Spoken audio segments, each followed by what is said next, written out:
সবাই ঘুরতে আসছি 2021 সাল উপলক্ষে। নতুন বছর, নয়া সাল, সবার ভালো যাক, অনেক সুন্দর যাক। সবার ভালো চাক 2021।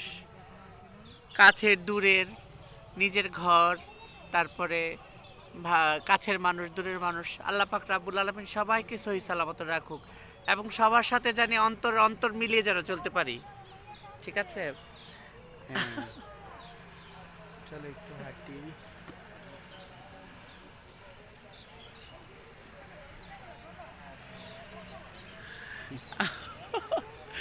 আমরা অনেক দূরে আসছি মফস্বলে। অনেক দূরে আসছি না আমরা? হ্যাঁ, আমরা আমরা ইসে রংপুরে আসছি, আসছি। রংপুর রংপুরে ঘুরতে আসছি। আসছি।